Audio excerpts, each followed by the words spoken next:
Shalom, shalom. It's Brother Tazadak, Hero Israel.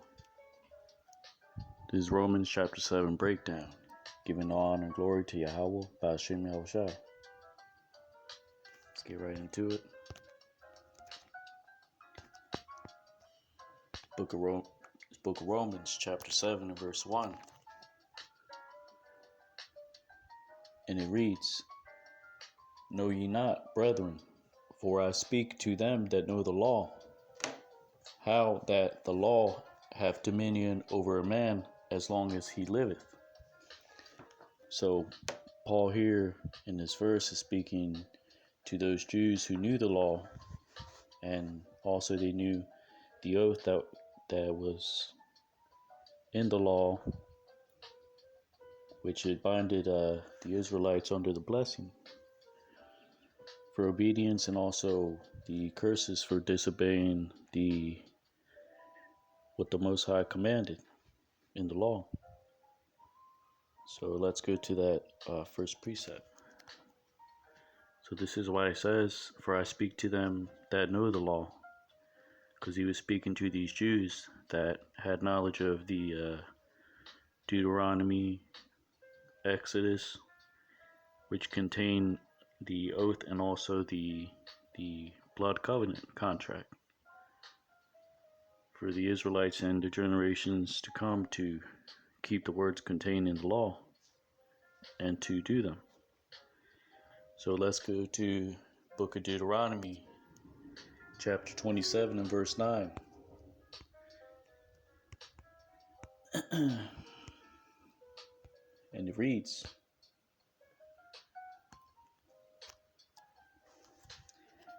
And Moses and the priest, the Levites, spake unto all Israel, saying, Take heed, and hearken, O Israel, this day thou art become the people of the Lord thy God. Verse 10, Thou shalt therefore obey the voice of the Lord thy God, and do his commandments, and his statutes, which I command thee this day. Verse 26, Cursed be he that confirmeth not all the words of this law to do them. And all the people shall say, Amen. So that is the covenant which they agreed to throughout the generations, along with the blood covenant, which the oath in Deuteronomy 27, here verses 9 and 26 on down, was a stipulation added later to the original blood covenant. So again, it's still that same covenant, but this was a stipulation added: the curses for disobedience, and the blessings for obedience. Now let's go to the first verse in chapter 29, and it reads, These are the words of the covenant which the Lord commanded Moses to make with the children of Israel in the land of Moab, beside the covenant which he made with them in Horeb. So essentially,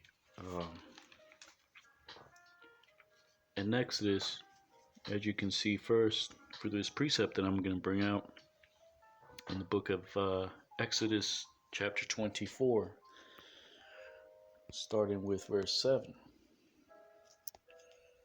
So bear with me. This book of Exodus chapter 24 and verse 7. And he took the book of the covenant and read in the audience of the people. And they said, All that the Lord has said we will do, and be obedient.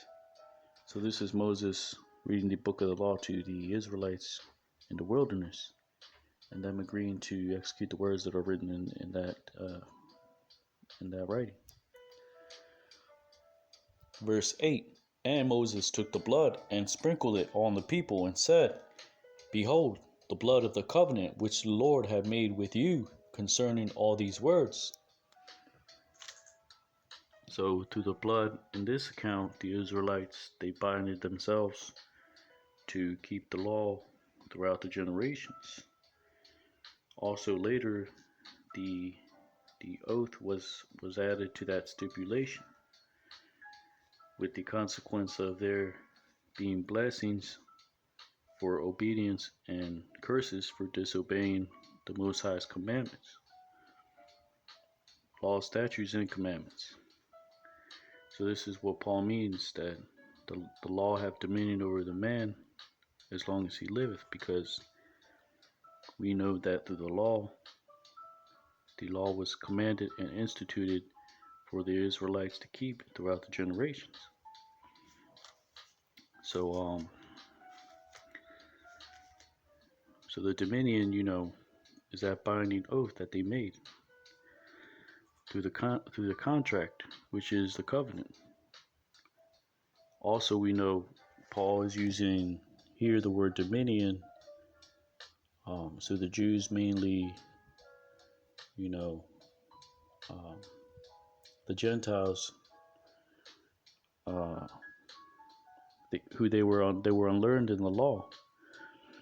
It was so that they could understand that the law is necessary, not just to use the law to identify what the Most High sees as what's justifiable.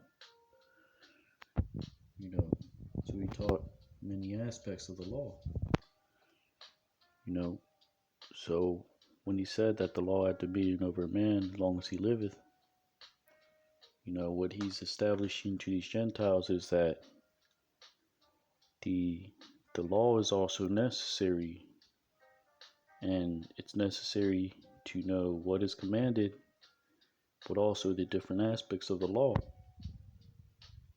which is what he taught throughout these chapters. For example, the law tells you what the Most High abhors, and also, what is accepted. So let's go to that precept in Romans chapter 4, verse 15.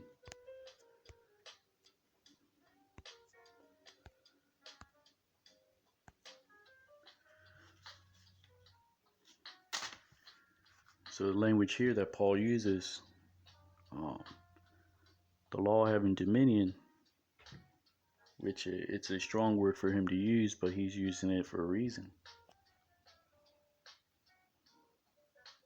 Because if you're dominated by these by the law and the aspects in the law, which is what he's going into in this chapter, he's going into sin already existing in the world. Even when the law was instituted, there was already transgressions being committed throughout the generations.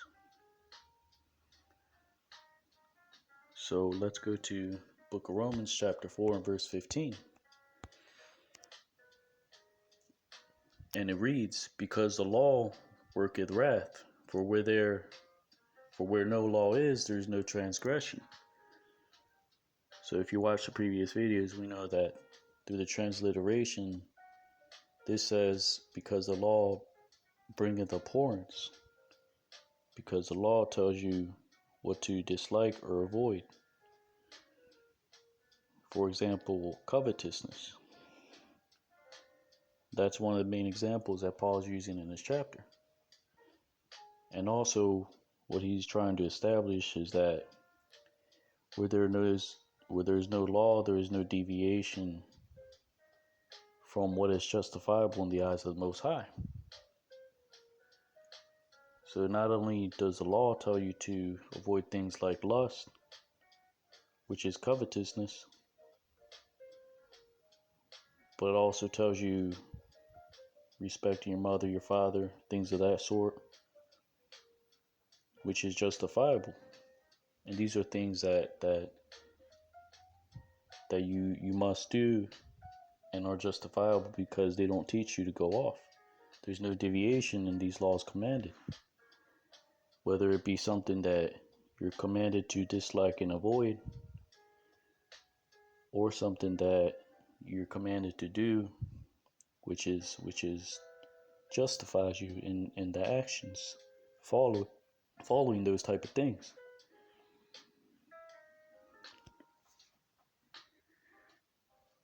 So Paul through these epistles, this is what he's doing. You know, throughout the whole epistle, you can see him following that same pattern. You know, showing them the Gentiles mainly because they were the ones unlearned in the law, the different aspects and usages of the law. For example, let's go to chapter 5 and verse 12.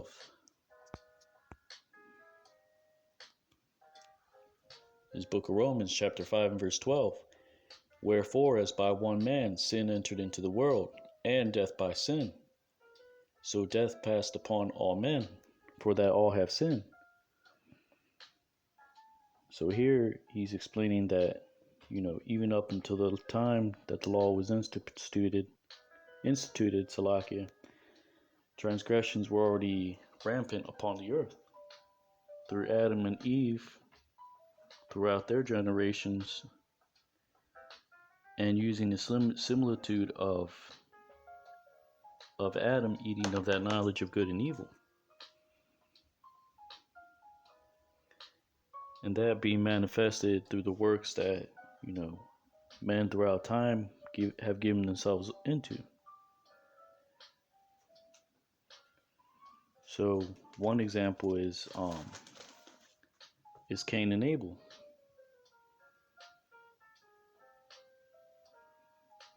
You know, and you know, basically, you know, the story being that Cain, who was wroth that the Most High did not find his sacrifice acceptable, but Abel's was accepted by the Most High. That's Genesis. Let's go to that precept, then we'll expound on it. This book of Genesis, chapter 4 and verse 2. And she again bare his brother Abel, and Abel was a keeper of sheep, but Cain was a tiller of the ground. So Cain, you know, he essentially was a farmer or a landlord, and Abel, you know, he kept sheep. You know, through the sheep that he kept, you know, Abel was providing clothing from the sheep, meat from the sheep, which Cain benefited from, but also Abel benefited from his sheep grazing on his land. An example today is what Esau does today throughout the whole earth. You know, him running the commerce of the lands, you know, and having dominion over the things that are produced. So, you know, Esau, he has that same spirit we know that Cain had. You know, and Cain knowing that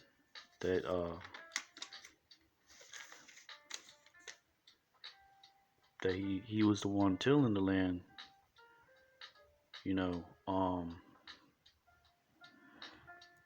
he, in the process of time, which we know Genesis is in very short words is telling the story.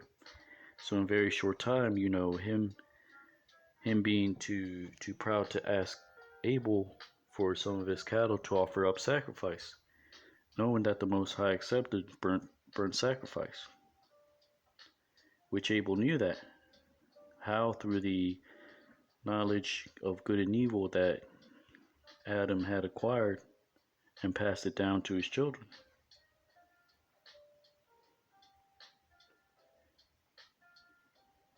So Abel knew that these things pleased the Most High. Another example of different types of works being done through that knowledge, if you go to further down in Genesis chapter 4, we have the verse 22, and it reads, "And Zillah, she also bare Tubal-Cain, an instructor of every artificer in brass and iron. And the sister of Tubal-Cain was Naamah. And Lamech said to his wives, Adah and Zillah, hear my voice, ye wives of Lamech. Hearken unto my speech, for I have slain a man to my wounding, and a young man to my hurt." So this is the another similitude given of the works wrought through these men and throughout the generations through the knowledge of good and evil. Because that knowledge they had acquired eating of that fruit, not literally, but eating symbolizing the acquiring of such knowledge to make instruments, whether they be for farming or for war. But again, these instruments, what man has is that also with that knowledge of good and evil, you have that inclination to do good and do evil. So these tools were used in a manner to commit to evil works. But that's mainly for another video. We don't want to steer off topic. So instead, back to the beginning of chapter 4, Cain, instead of bringing the what pleased the Most High, which was the firstlings of your flock, the fats of your cattle. What he did, he brought the fruits of his labors, which came to him from the ground. So you can't take it literally as fruits, because you can get many things from tilling land, tilling ground, and owning land, which is, what a so-called landlord would do. So basically Cain bringing the fruits of his labors, which basically he tried to bribe the Most High, basically brought him the fruits of everything that he had acquired except that burnt offering. That the Most High required. Why? Because of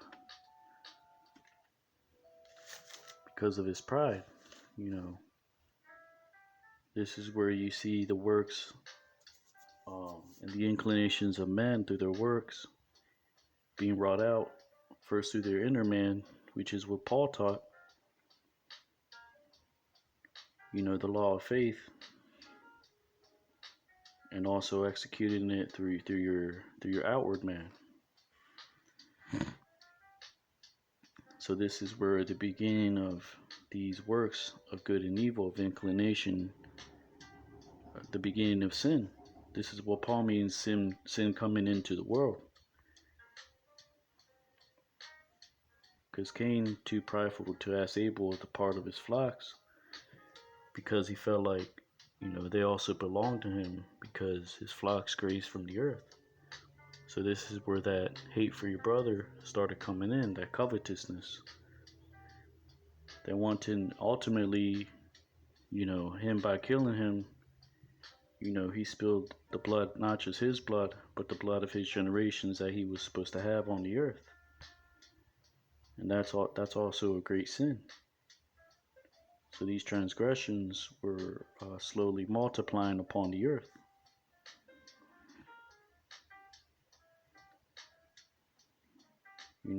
And Cain, being filled with that covetousness, felt that he had to slay his brother in order to gain,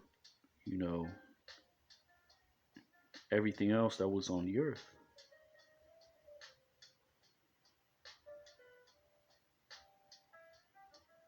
And like the Bible says, the beginning of pride being the fall of men. So from the beginning, Cain had that prideful spirit on him.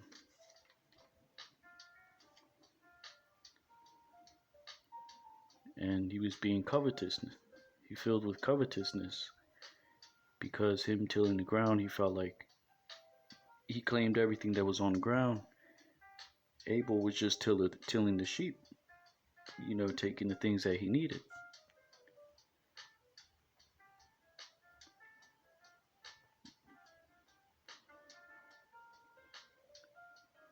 But since Cain had been, for example, another similitude would be, a farmer and owning land, then having someone, graze on his land. He may have lots of land,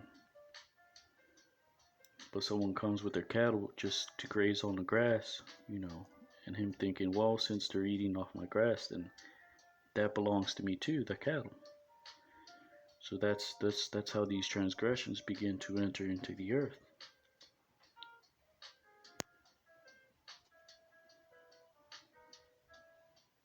And him not realizing that he needed Abel, to clothe himself with the wool from the sheep, and to be fed from the animal, what the animal produced, whether it be milk, meat, or clothing. So essentially, the Most High, he created both of them, to serve their purpose. And this is where also predestination comes into play. But the point here being is that these are the different aspects that Paul taught out of the law in very few words.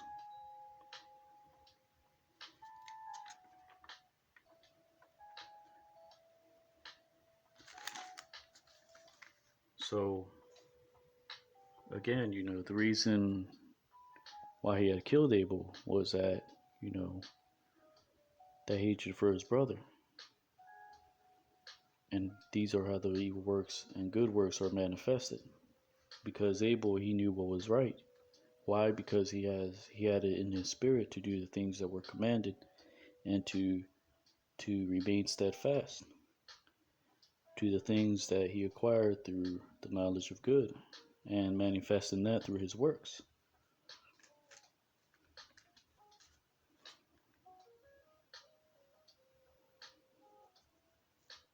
So these are the works that they manifested through the knowledge that their father gave him, Adam, good and evil. And ultimately for Cain, for his works, we know that in the flood, his inheritance was he was taken off the earth because he slayed his brother, and his brother wasn't able to have children. So the Most High reversed the role and took what he had, saved the generation that came from Abel, and Cain's generation was killed in the flood.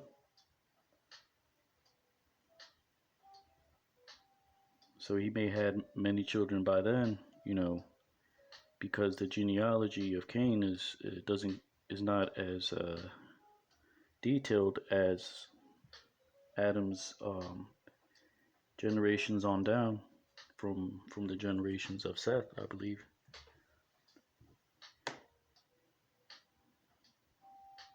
So he may have had many children, but they were like it says, I believe, in Wisdom of Solomon, that if he has many children, they would be made for the slaughter.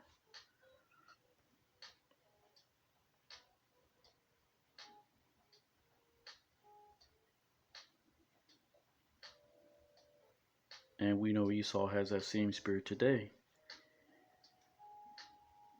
through his so-called New World Order, through his so-called controlled religion, controlled ideologies, through his military. But all these things are going to pass away. The same way that all the things that Cain had in the flood were taken from him, including all his children. They've all passed away and were destroyed. Because Cain, through his descendants, and also Esau through what he did to the Israelites through his descendants, you know, they ultimately have to pay for that transgression, for those works that they did and continue throughout their generations.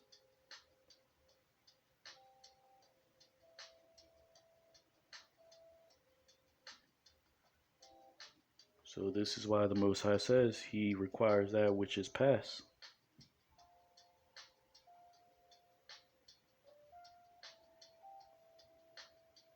So this is the beginning of the good and evil works of men.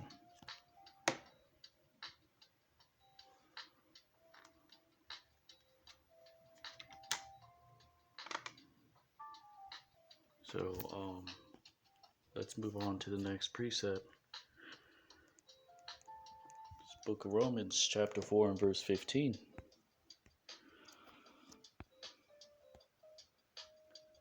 So like it.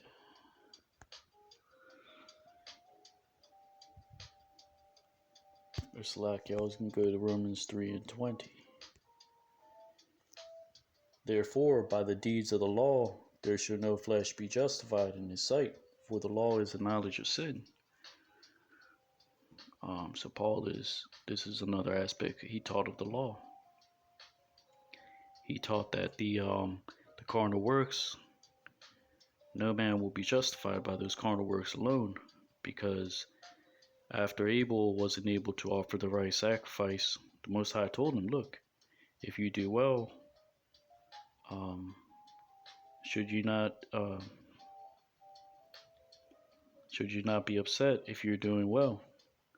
And he basically offered him a chance to repent, to offer the proper sacrifice. But instead, Cain, he took the opposite route. Why? Because he already had that inclination to evil. He had already lusted over the things his brother had, the things that were given to him by the Most High.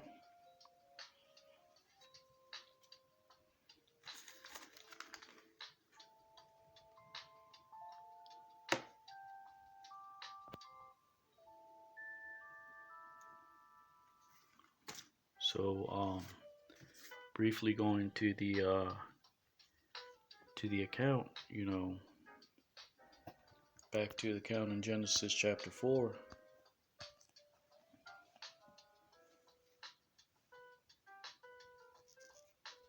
So let's just read on down.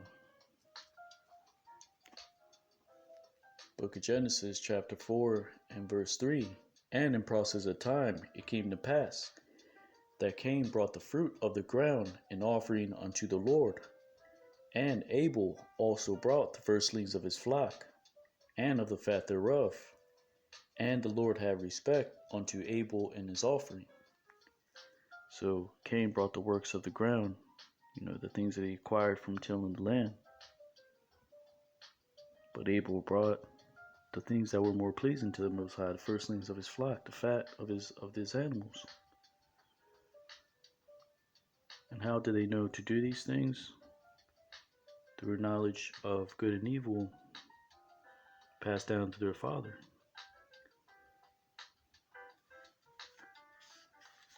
For example, the knowledge of evil,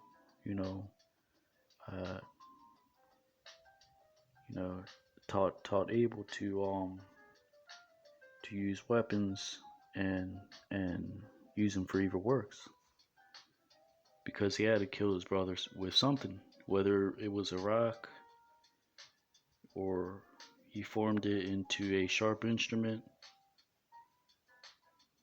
or a sharp stick. And he used it in wickedness. So these works, through the transgression that Adam made, which was eating of the knowledge of good and evil, they were manifested in his children.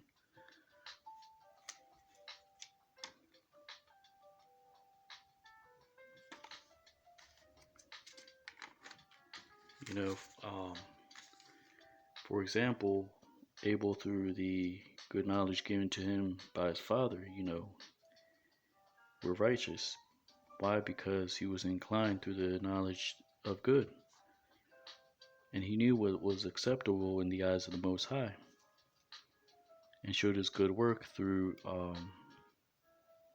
what was manifested through his inner man, through his mind, and then executing it with his works. Same way Abraham believed that the Most High, had promised him the land of Canaan, then showed it through his works, and he was justified, and that was righteousness unto him. Then he was given the commandment to circumcise his children and seal them with that covenant of circumcision. And Cain, gave himself to his own devices. This is where that evil inclination comes into play. His own lust, his own covetousness, hate for his brother. Through that knowledge of evil and his inclination towards it, and showing it through his works. For example, making the weapon that he had made to slay his brother, whether it had been a sharpened rock or a giant rock, but he used it in wickedness and slaying his brother.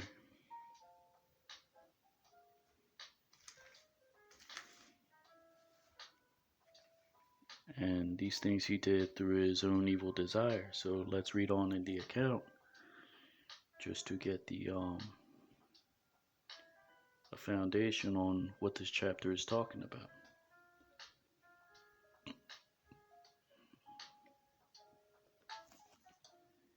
So, this book of Genesis, chapter 4 and verse 5. But unto Cain and his offering he had not respect, and Cain was very wroth, and his countenance fell. Verse 6. And the Lord said unto Cain, Why art thou wroth? And why is thy countenance fallen? Verse 7. If thou do well, shalt thou not be accepted? And if thou does not well, sin lieth at the door. And unto thee shall be his desire, and thou shalt rule over him. Verse 8. And Cain talked with Abel his brother, and it came to pass, when they were in the field, that Cain rose up against Abel his brother and slew him. So in verse 7, the Most High he even gave Cain a chance to repent. But he was already inclined to do evil in his mind, and manifested it through his works, because he was inclined to do evil from the beginning.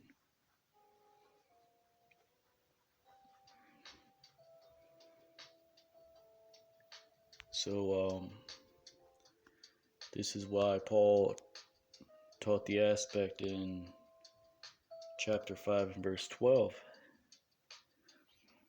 Or let's go to verse 13.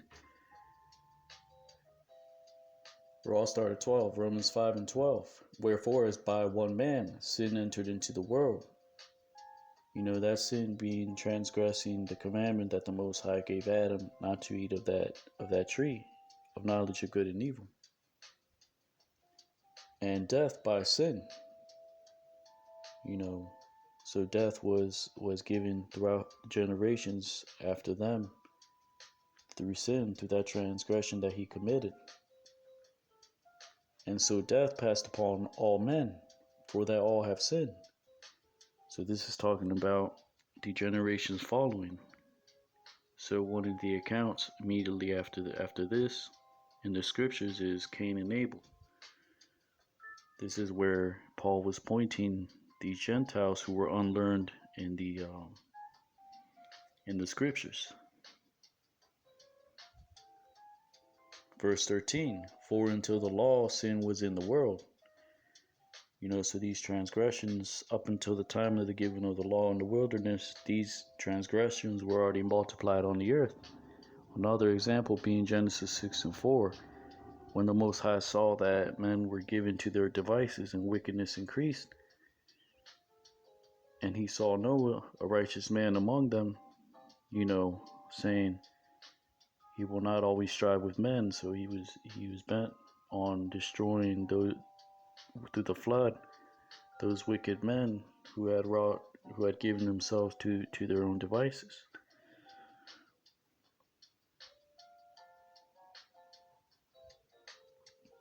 So this is what Paul means in verse 13. Because up until the time the law was given, these transgressions are already multiplied. And that's one of the examples, the pre-flood. And also post-flood, being Sodom and Gomorrah. Another example, the Canaanites in the land and them offering child sacrifice.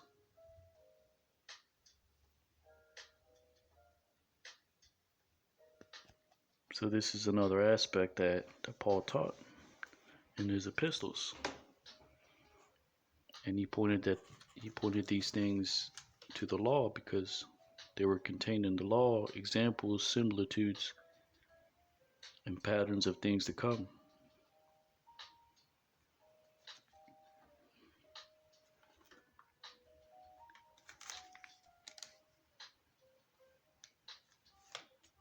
So, these works were already on the earth.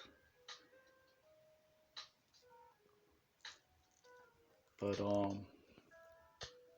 just to get a better understanding of Genesis chapter 4, Salakia,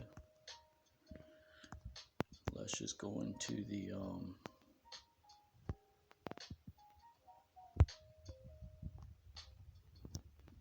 transliteration.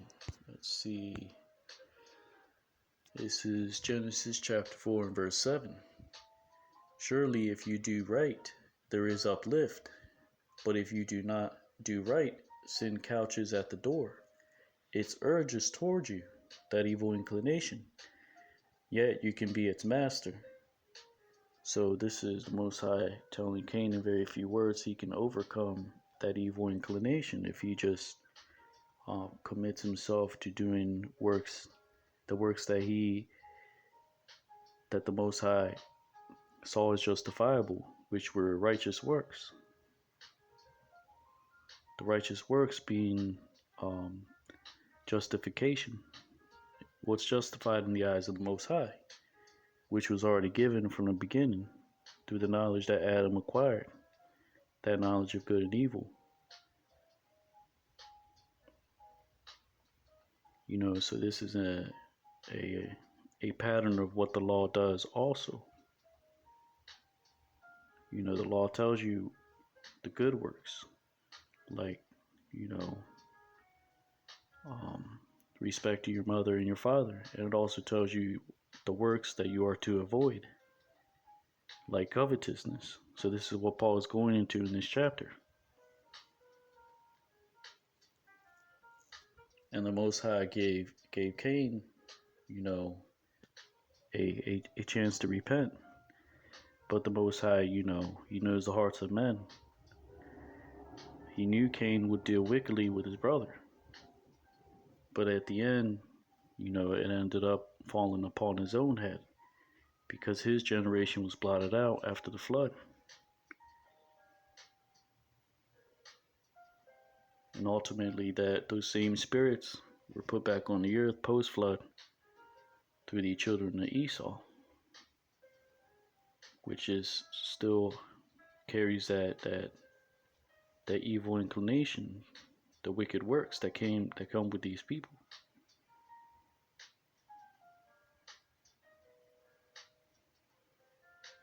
So the law gives you justification to righteous acts, which is what Abel was doing by offering up the first of his herds, the fat of his cattle, which the law also commands. The law also commands you to do that. But this is why Paul said, and let me go to that precept in Romans 3:20.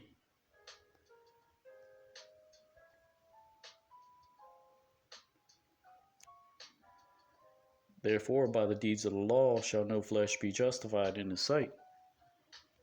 So Paul was making the point that, these Jews, they thought that them, offering sacrifice at the temple, and denying things like, saying this is Corban, I can't help my parents because I already um, consecrated this gift to offer it up for sacrifice.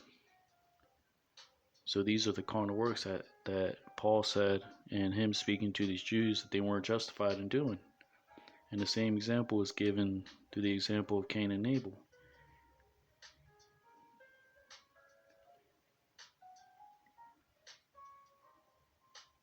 So the Most High gave Cain a chance to even offer up that proper sacrifice, but what he was telling him was that his desire was already he was already inclined to do that wickedness, to rid his brother off the earth.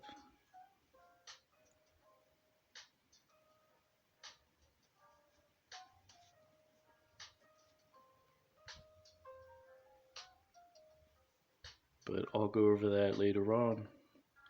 The point here being, let me go back to Genesis. Let's see. Let's go back to that translation.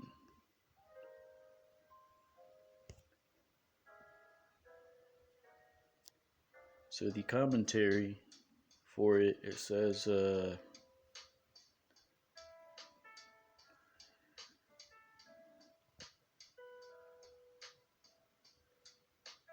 if you improve, there is forgiveness. So the Most High was telling Cain, to improve his works, not just through the carnal works, which he was commanded to do, which he knew, like Cain knew what the Most High regarded as justifiable in His sight, like bring your flocks and the fats of your flocks, the first of your flocks and the fats. So this is why the Most High told Cain, if you do well, you won't be upset as long as you do what's commanded. Because it reads in the commentary, after all, it was only jealousy of him that caused you to be angry in the first place. But if you do not improve, not only will you suffer on account of your brother, but the evil inclination will lead you astray in everything you do. So basically, the Most High, in very few words, is telling him in this account, you got to show, your actions through your works. If you're willing to do well, then, then change your ways. Not just through things like animal sacrifice, because that's a carnal thing. This is what these Jews were doing. They were offering up animal sacrifice, but they were denying the things like, not hating your brother, which they hated these Gentiles, because they weren't keeping the customs. But instead of, bringing them in, they alienated themselves from them, and they knew that they were part of their nation.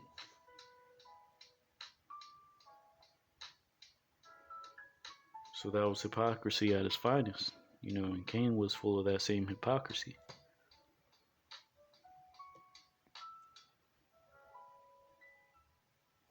So let's look at the other commentary for it. And unto thee is its longing. The longing of sin, it refers to the evil inclination.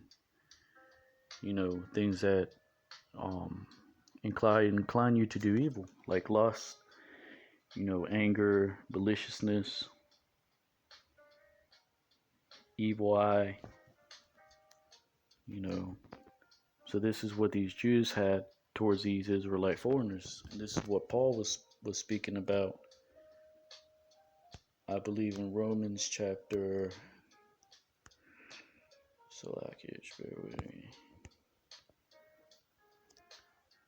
2:25. For circumcision verily profiteth if thou keep the law, but if thou be a breaker of the law, thy circumcision is made uncircumcision. Also, you can go to the account in chapter 1, starting at 29, being filled with all righteousness, fornication, wickedness, covetousness, maliciousness, full of envy, murder, debate. These are all things that these Jews had, but also, you know, Paul is bringing in the similitude that how sin entered in the world through Adam, because according to the accounts written in Genesis, we know following that, the next thing is the account of Cain and Abel, Salakia. And he had that same evil inclination. So these are the different aspects that Paul taught. In the law, this is why the law is perfect, because it keeps you away from that evil inclination. Because the law says, thou shalt not covet, thou shalt honor thy father and thy mother.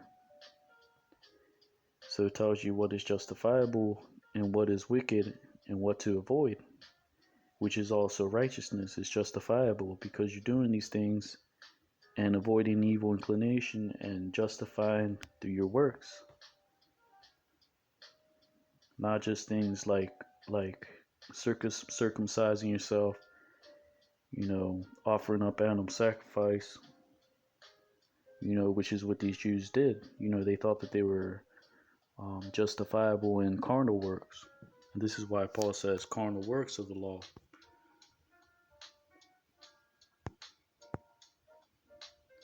This is why he said in Romans 3:20, therefore by the deeds of the law shall no flesh be justified in his sight. For the law is the knowledge of sin, because the law tells you where you're going off and what you should be doing and what you shouldn't be doing. And it also tells you to circumcise yourself, but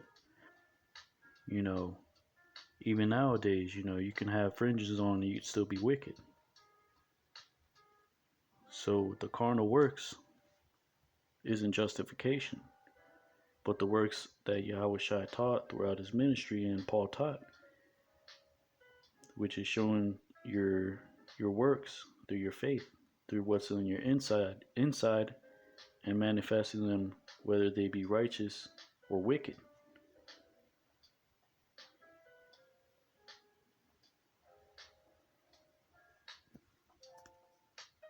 So let's go briefly back to Genesis.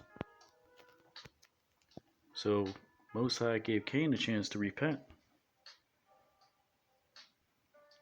and offer that sacrifice, to come back and return and change that sacrifice. Which also, that's another similitude of Most High giving grace even to those that were on the earth before the law was instituted, because they were able to offer that sweet savor to the Most High, to offer sacrifice. That's a form of grace. And also to the Jews, that was a grace given to them. So they were able to offer sacrifice in the temple, which was a grace for them, but they denied the grace that they were commanded to give to these Israelite foreigners. Instead, they despised them. So that's that hypocrisy there, and the same hypocrisy that Cain had perpetrated.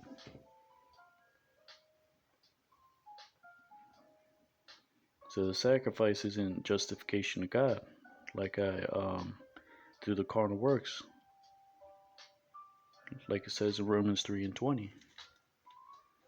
But the changing your way and showing it through your works. So Cain didn't change his ways. He instead lusted after what his brother had, the inheritance that he was given. Same way Esau does to the children of Israel today. So-called Black, Hispanic, Native Americans. They despise what we have, yet they have everything.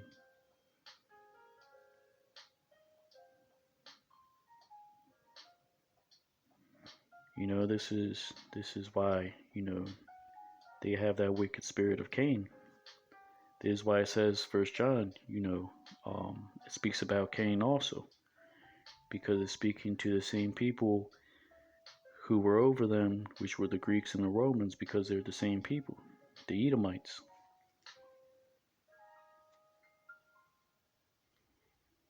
So Cain, instead of showing his repentance, his belief, that he would do well, and showing it through his works, through correcting himself, he instead killed his brother. Why? Because he was inclined to do evil from the beginning.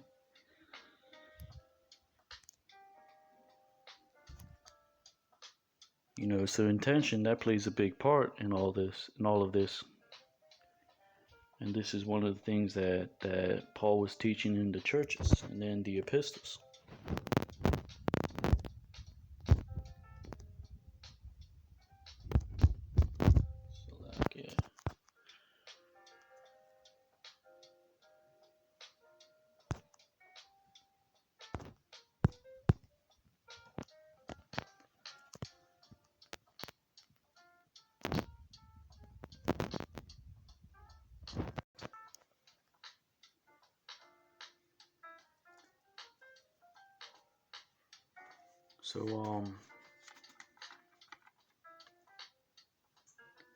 So this is what Paul was teaching, showing to these Jews that the act of doing the carnal works were not justification alone. Things like circumcision, things like animal sacrifice, ritual cleansing, but the spiritual things that the law commands, like not being covetousness, not lusting, hating your own people, and also, showing your belief through your righteous works. The law not justifying you alone in those carnal acts, and like it says in Romans 3:20,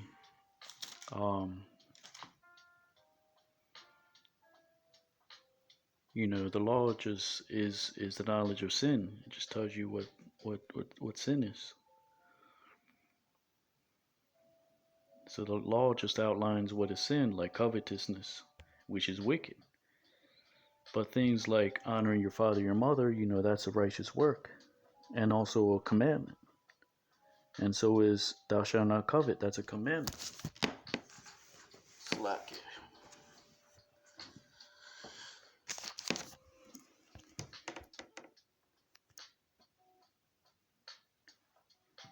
And your conscience will bear witness to these things. Your inclination, which is the same thing. Your desire, like the Most High said to Cain.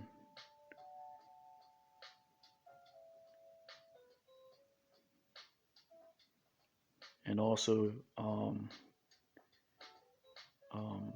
it's a way of showing your faith through your inner man, reflecting that with your outward, not just your outward appearance, but your works. And how do you do that? Through the keeping of the laws. Not just offering animal sacrifice or being circumcised, but but saying that you honor your father and your mother, but you don't, which is an example of what these Jews were doing when they said to this Corban, I cannot help you because this gift was already dedicated for sacrifice, and that's Mark chapter 7 and verse 9. Or another case, the Jews claimed to keep the laws, but denied the ones that were more important, like Leviticus 19 and 18. Thou shalt not bear grudge against children of thy people. But they despised the Gentiles. They alienated themselves from them. Instead of bringing them back to the covenant, they separated themselves from them.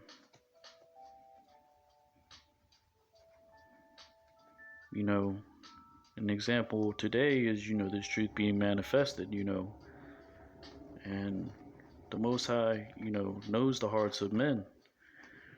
So whether you be of a so-called Black, Hispanic, Native American, which are Israelites, and you're inclined to do evil, this is what the work that the Most High is doing now. He's separating the sheep from the goat. You 2/3, you're denying the truth, you despise the truth, you despise correction. Just like Cain. And the 2/3, you got to be destroyed for that.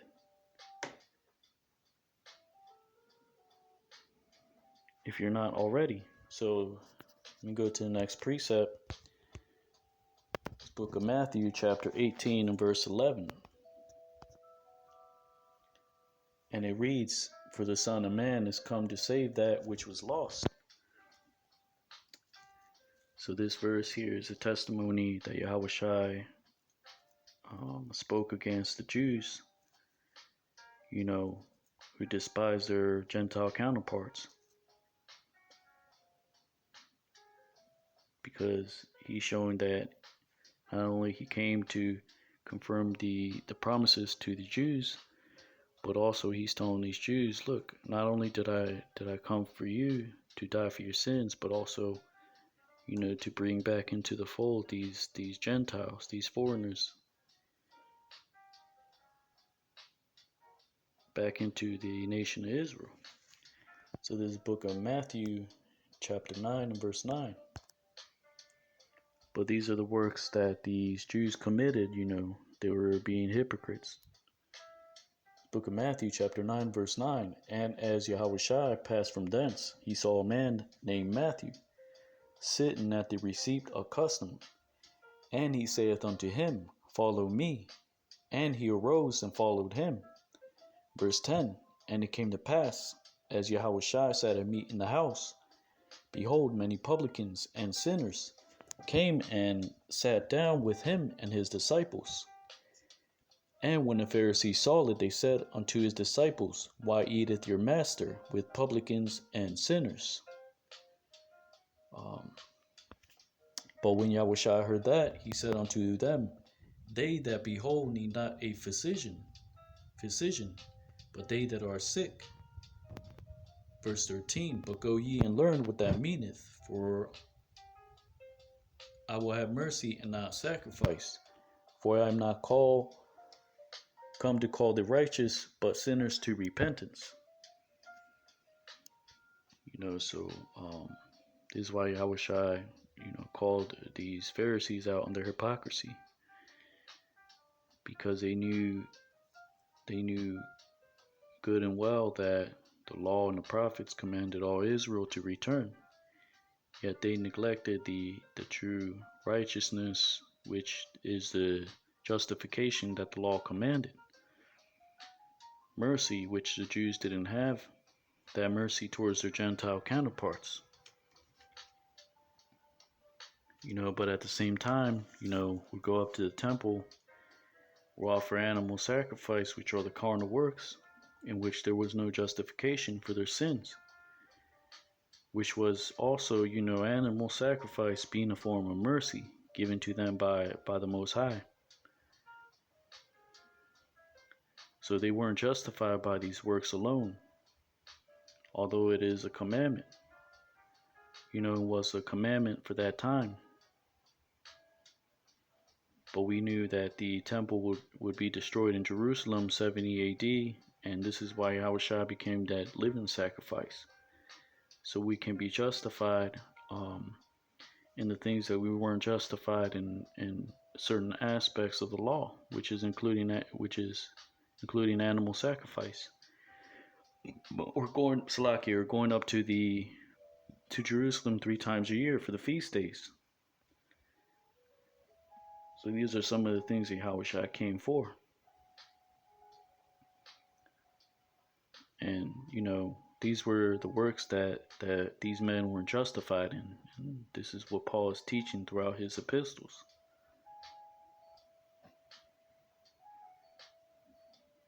Like I showed in Romans 3 and 20. And this is why he said, you're not justified in those type of works. But the law is only going to outline to you what sin is, what is transgression, what is going off.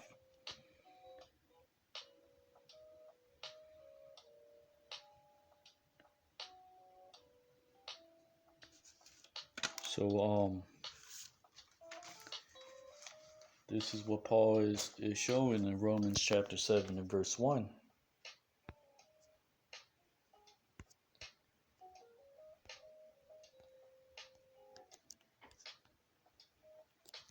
So this is just to give you a good foundation going into this chapter.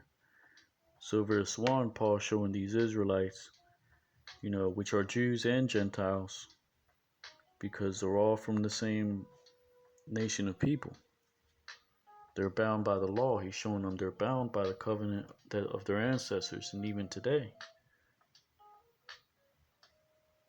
And he also is introducing the concept of the inclination that man has been given over to do evil, like through the works that Cain and Abel did, and also the inclination for those who have been predestined to do what is acceptable in the eyes of the Most High. This is why the Most High said to Cain, if you do not well, his desire would be to go off, to transgress. He would be inclined, he would have that inclination to do wickedness. But if he does well, if he corrects himself and shows it, the Most High gave him a way to overcome, to overmaster sin. Which, when he said this to Cain, he was speaking also to Abel. But Abel, he was wise, and he was given that spirit, that understanding to know what was commanded of him. Because he knew to give up the first of his cattle and the fats of his flocks. So the same as the law commanded you to avoid covetousness, Abel had it in his spirit to know to avoid those type of things and do what is justifiable, what's righteousness. That's why Abel was a righteous man.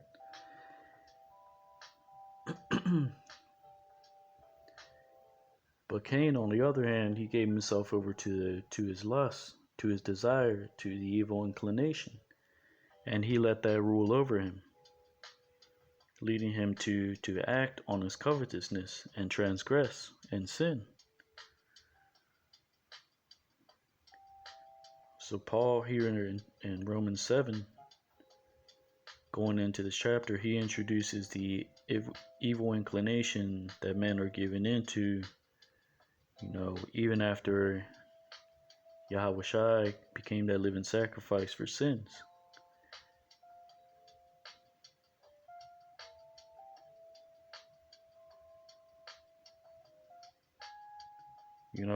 So men are they give themselves to their devices. This is why these things were written for our learning. And Paul, these are the things that he taught. Men are given to their desire, and they act on those desires, and in turn they transgress, which is why the law tells you to avoid certain things, like do not covet. Your conscience, it has to bear witness. And it has to bear witness against you and against your actions, and avoiding those actions.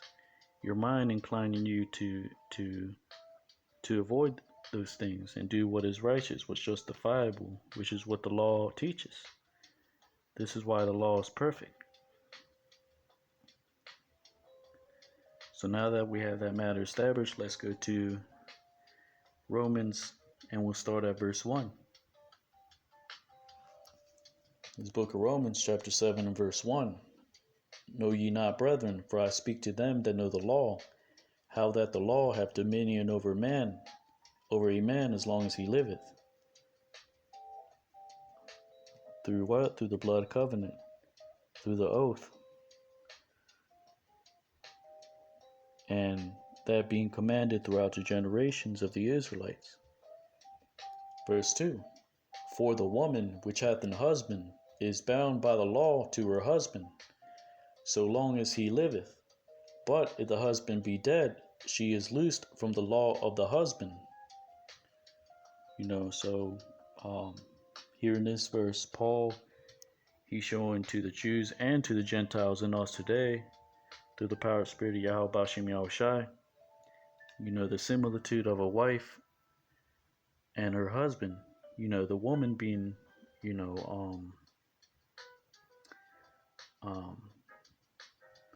Israel,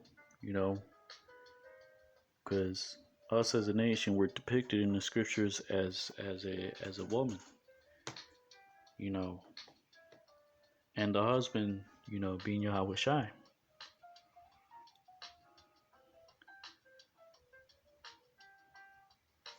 So the Jews and Gentiles, and through the Spirit, those who know that they are Israel, who are still bound by these things contained in the law, which when a woman is married according to the law to the man, she's bound to him through the duties of marriage. So the duties of marriage to these Jews and Gentiles and us today are things, mainly at that time were things like animal sacrifice, because at that time the temple was still standing.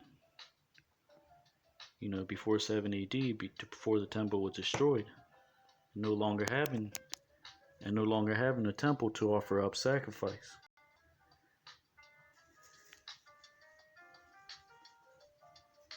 So this is what it's talking about. The woman being Israel in verse 2, the husband being Yahweh Shai.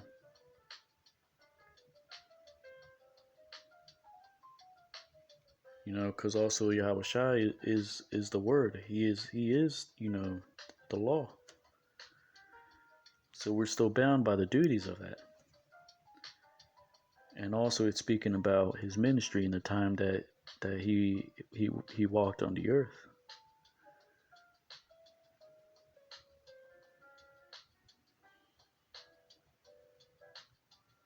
So there came a time when he would be delivered up.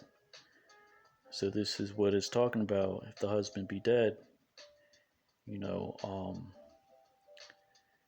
we're loosed from the law of the husband, because ultimately, he had to, these things had to come into play. He had to be offered up for the nation as an atonement for sins, because there would be a time, like he prophesied, to these Pharisees, that your house is left unto you desolate.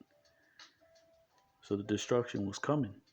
And Paul knew of these things, because these are the things that Yahweh Shai taught. This is what he taught in these churches. So the Most High, he offered, all these things to the Most High, offered up Yahweh Shai, as a living sacrifice for a purpose, to atone for sins, for that things that we couldn't do, when we wouldn't have the temple in its due time. This is what it speaks in the book of Daniel. This is prophecy.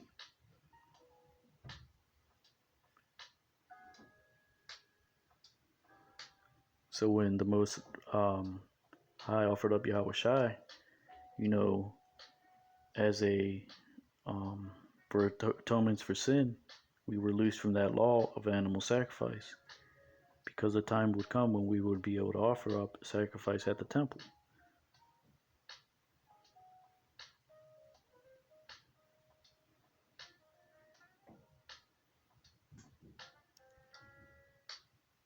So let's go to verse 3. So then, if while her husband liveth, she be married to another man, she shall be called an adulteress.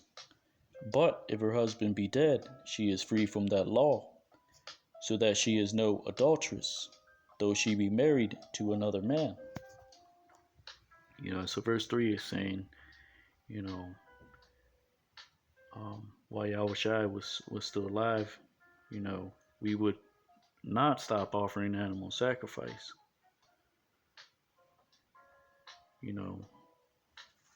Because us not doing that would be like being an adulteress. Would be like, going off and not committing the things that were given to us through the law, which were the similitude of the wife and the husband, and not doing our marriage duties, which is animal sacrifice.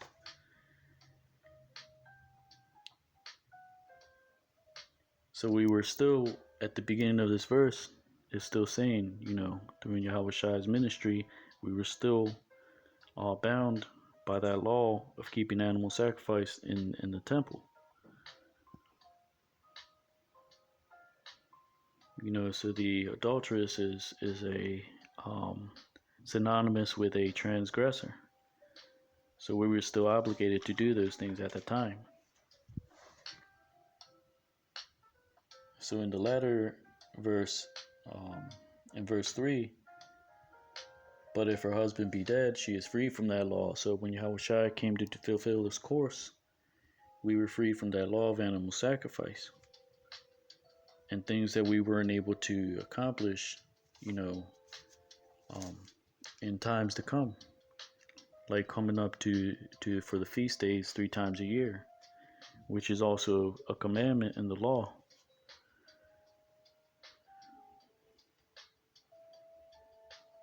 But mind you, this is speaking on the similitude of the temple still being up, even at the time of the epistles that Paul wrote the epistles to these churches. So he's saying, even to these Jews, who would read these epistles, that they would still offer up that animal sacrifice. Although Yahweh Shai, he came to fulfill that ministry,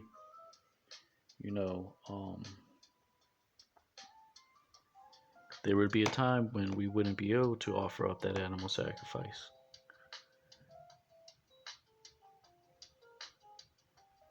So the husband being Yahweh Shai and him dying for the nation of Israel and being raised up, freeing us from that obligation to do animal sacrifice.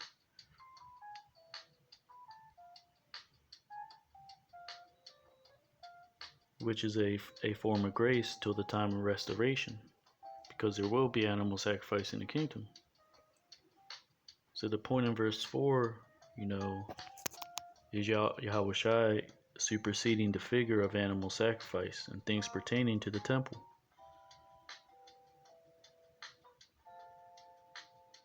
This is what Paul is going into. So let's go to the precept in Book of Daniel, chapter 9, verse 24.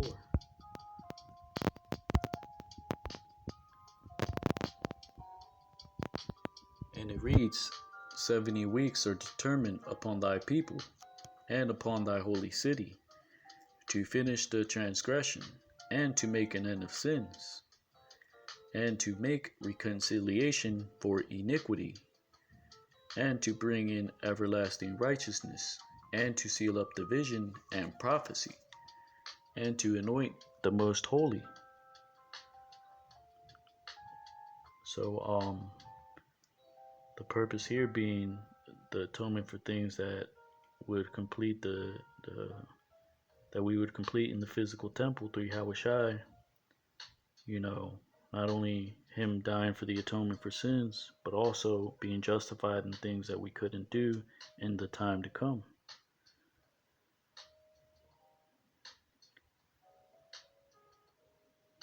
And also this verse is speaking on the works that Yahweh Shai came and taught out of the law. Like things like what is justifiable as pertaining to the law.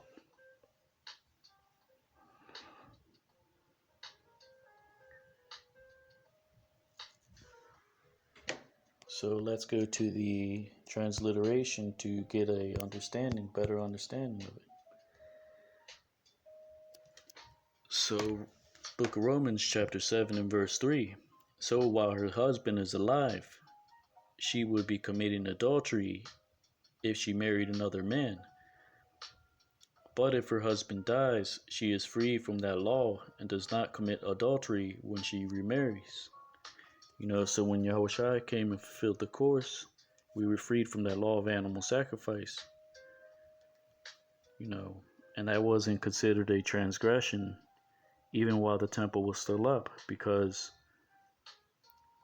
those things were fulfilled for the time to come, the time of the restitution and the time approaching 70 AD.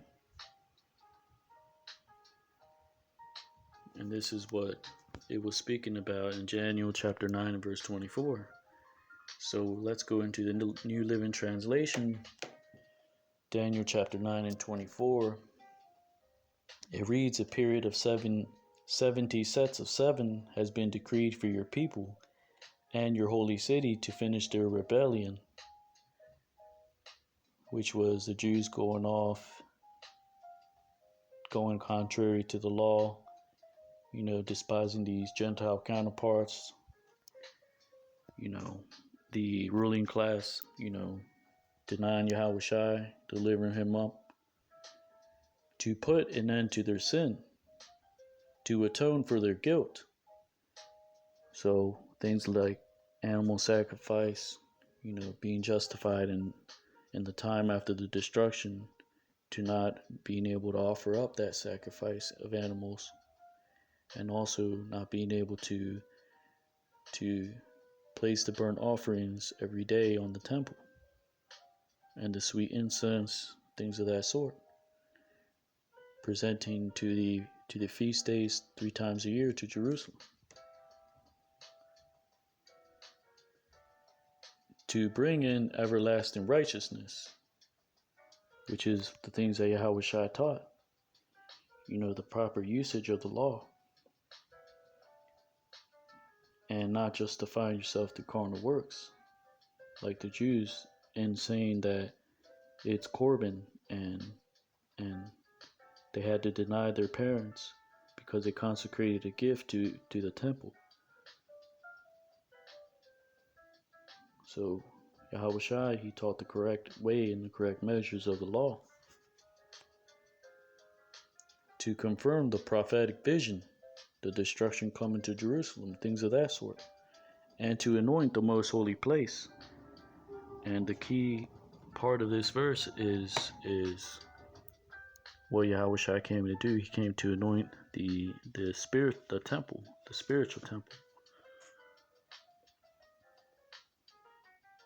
for the time to come, even today, for us to be justified in things that we couldn't do, that are contained in certain measures of the law.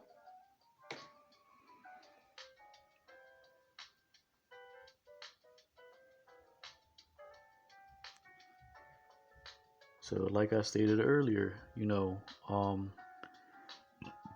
verse 5 is moving on to another point. Mainly the point I made, starting the video, about transgressions already being in the earth at the time when the law was established. And how that when the law was given, it outlined the works that were righteous and what works were wicked.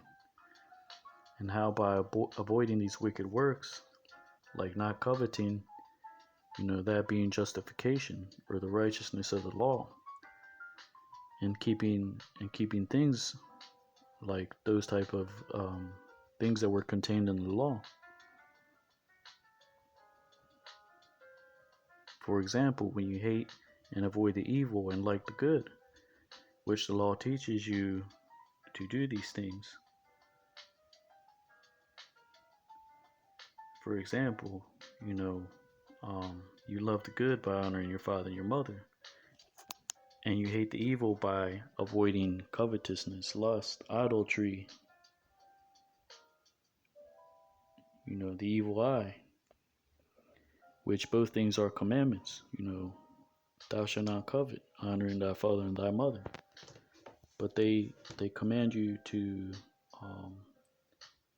in one aspect, to avoid certain things, and in another aspect to follow and through your works, to follow through with these things. This is how you're justified, and this is the justification that the law teaches. So let's go back to Romans chapter 7.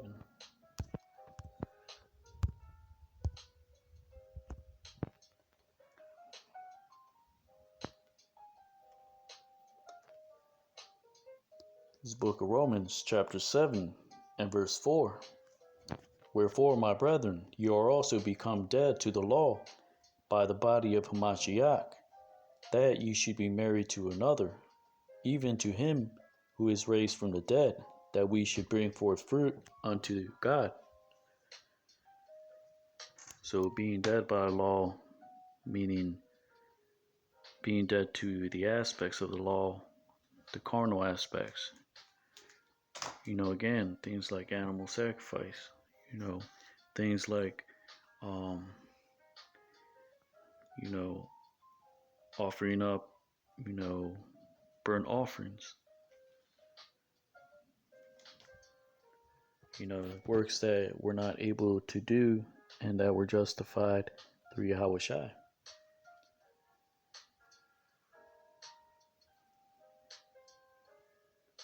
So this is how we bring forth fruit, through the righteous works that and measures contained in the law. Verse 5, for when we were in the flesh, the motions of sins, which were by the law, did work in our members, to bring forth fruit unto death.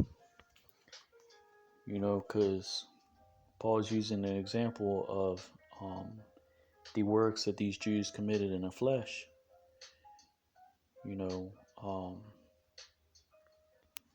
They did these things, but they weren't justified in them. And these things brought forth, these were dead works, because they were still not honoring their father and their mother, which is an example I keep using, but this is one of the perfect examples. Verse 6, but now we are delivered from the law, that being dead wherein we were held, that we should serve in newness of spirit, and not in the oldness of the letter. So, serving the things that were contained in the letter, things like carnal works, without the works that were justifiable, because circumcision doesn't justify you, having fringes doesn't justify you, but the acts that justify you are your works. This is why Paul in the previous chapters introduced the law of faith, because you show your faith through your works.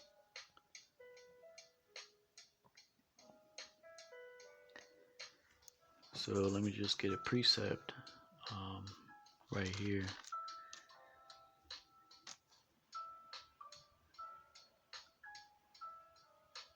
So where is this? 2 Corinthians. Actually, let me just keep going for time's sake.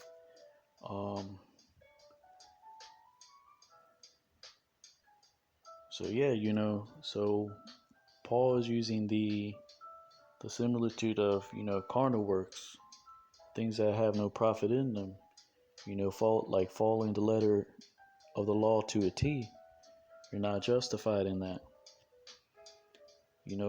but through the inclination that you give yourself into, whether it be righteous or wicked, and the righteousness, justification that you do through your works, which are commanded through the law. Verse 7, what shall we say then? Is the law sin? God forbid. Nay, I had not known sin but by the law. So this is what I was going into earlier. The law telling you what sin is, what going off is, like lust. For I had not known lust, except the law said, thou shalt not covet. So the law isn't sin. Why? Because it tells you what sin is, and it tells you what also you're justified in. Righteous works of the law, like not holding a grudge against your people.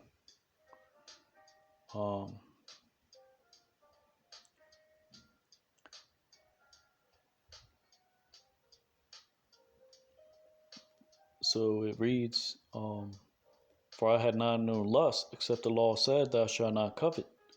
Verse 8, but sin taking occasion by the commandment wrought in me all manner of concupiscence.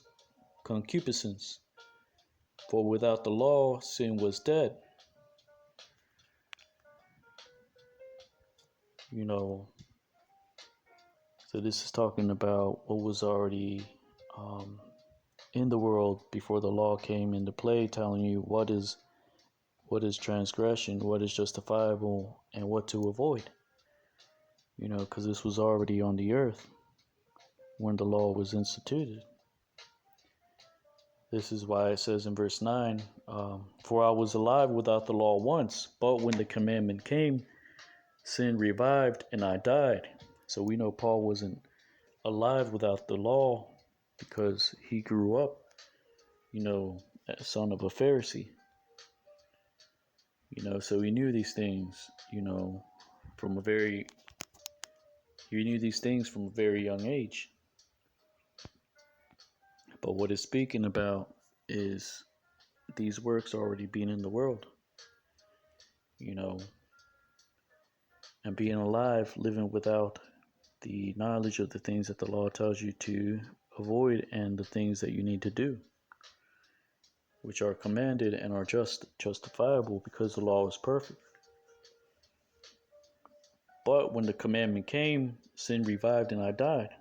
So, you know, this is Paul speaking to these Jews and to us today that even though we may know the law and the things that the law tells us not to do, you know, our sin, you know, which is the inclination that all men are given into, you know, sometimes we're bound to go off because again we're in mortal bodies, we're fleshly bodies, we're imperfect. Why? Because we're bound to things of the flesh.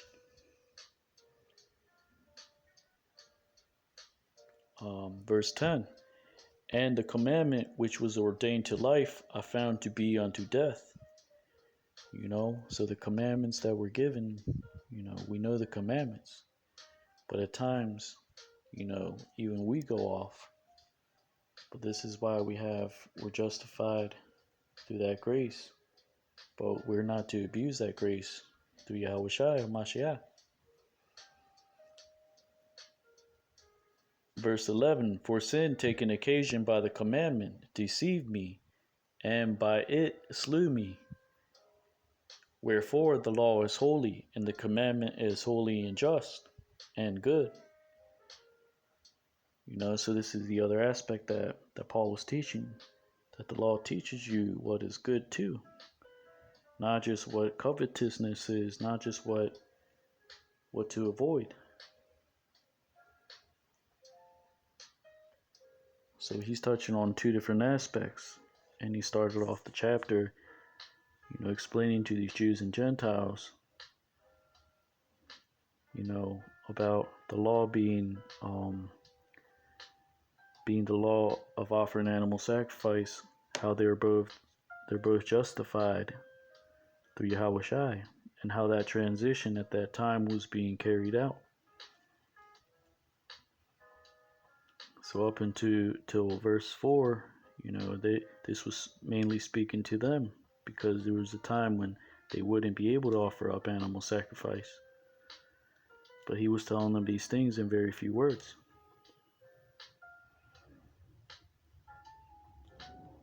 Like I said, verse 4 and on down, he's moving to another subject, which are, you know, going into the carnal works. Also the law telling you what is sin, what's going off, like covetousness.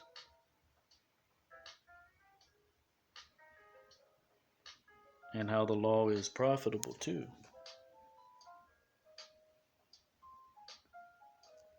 Like it says in verse 12. Verse 13. Was that then which is good made death unto me? God forbid. But sin, that it might appear sin, working death in me by that which is good, that sin by the commandment might become exceeding sinful. For we know that the law is spiritual, but I am carnal, sold under sin. So Paul here is teaching the same aspects that Yahushua taught during his ministry, the spiritual aspects of the law, not just to the letter. So, the fact of the matter being that the law is that moral compass, and and sin being apart from the law, you know, um, and you know, sin being in men even from the time of Adam and on down, when he ate that tree of knowledge of good and evil, you know, and that inclination, he's speaking on that inclination still being in man today to do good and evil.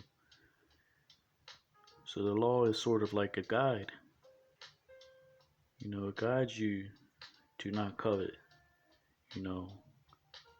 This is why Paul is saying that the law is good in verse 12, because it tells you what is justifiable,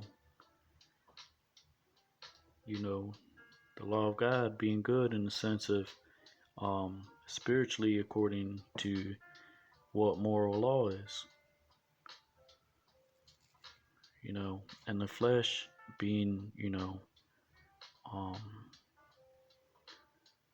or the law of sin, you know, is that knowledge of good and evil that exists in men from the time of Adam's transgression, that inclination to do good and evil, because we all have that inclination, but whether we obey it or not, that's what Paul is speaking on. This is why he says um,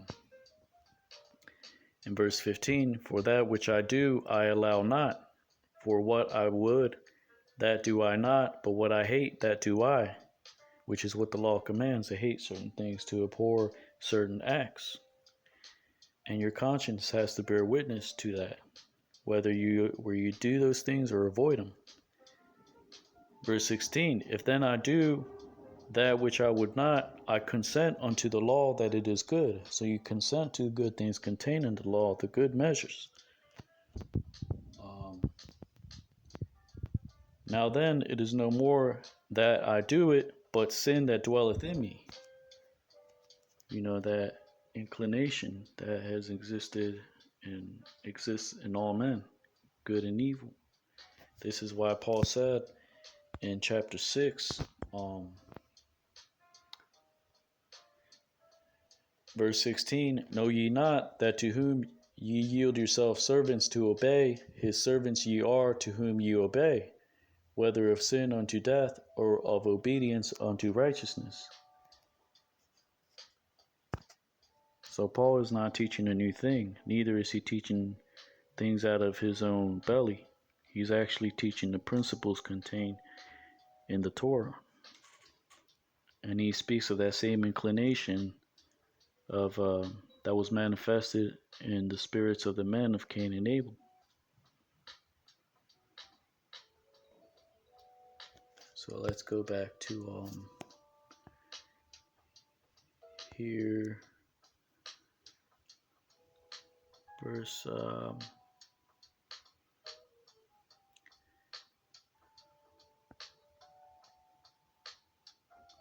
let's continue verse 19.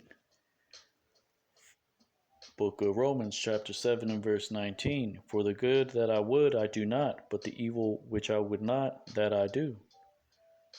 So again, you know, speaking on that good and evil inclination that men have. Now, if I do that I would not, it is no more I that do it, but sin that dwelleth in me. You know, because when you're giving yourself to devices like lust, you know, you're letting that reign over you instead of you overmastering your own desire. This is why in Genesis 4 and 7, the Most High spoke to Cain of these things. Because if you don't, that desire will rule over you. So this is how Paul is explaining that the law is good. Because it tells you what to avoid and what is justifiable, what are good works and what works to deny, which are all commandments contained in ordinances.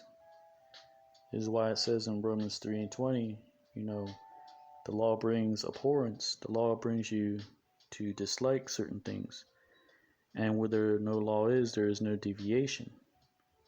So if a law doesn't tell you to honor your mother and your father, which it does, then there is no deviation. Because if that law didn't exist, then that wouldn't be considered a deviation from what is commanded.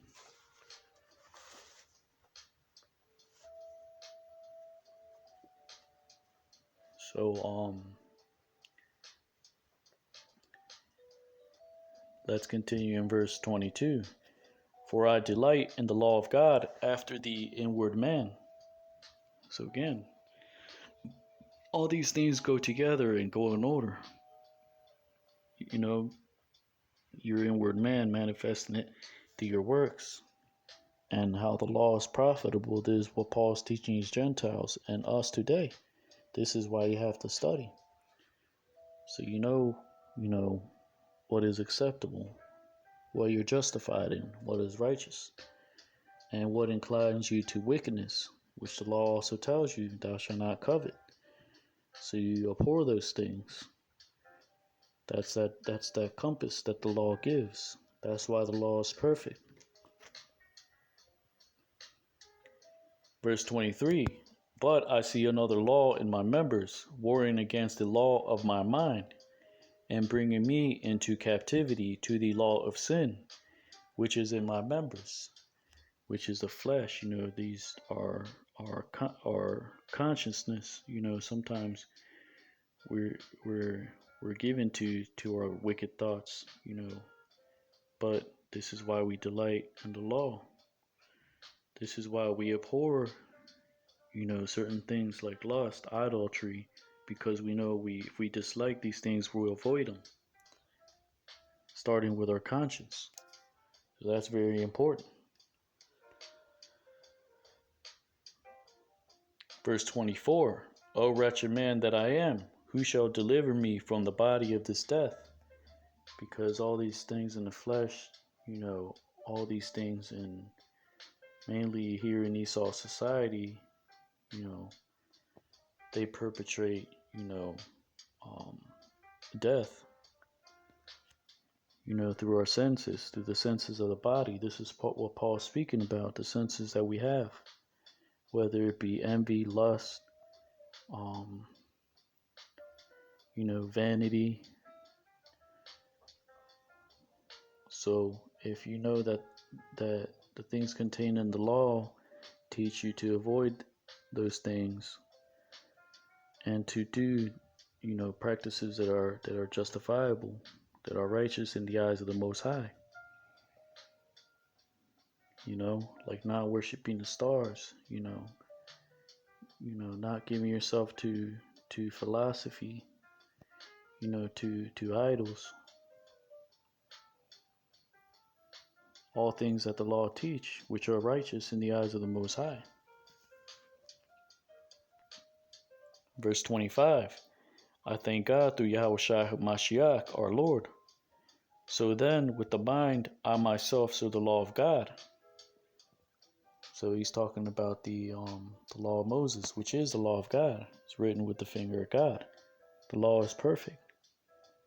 If you follow the law, then you're following the same things that the good works and the example that Abel put into play from the beginning through his father Adam, through the knowledge that he gave him, works to do that were justifiable in the eyes of the Most High. Again, a pattern being of the things that were to come in the future.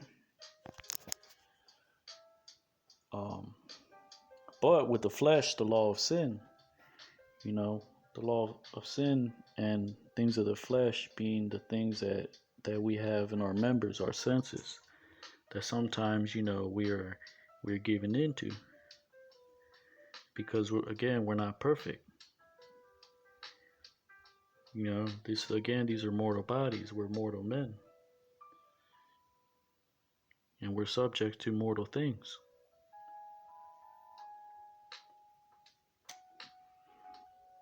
So let me go to this precept, the book of Hebrews, chapter 9 and verse 27. Salakia. This book of Hebrews, chapter 9, verse 27. And it reads, and as it is appointed unto men once to die, but after this to judgment. So all men are appointed to the same thing, which is death, from the times of Cain and Abel, but we're also from the beginning inclined to do works of good and works of evil, which is what this chapter is speaking about, good and evil inclination, and how the law is good to direct us to what is right and to let us abstain from what is evil or what is wicked or unlawful. This is why Paul is saying the law is good.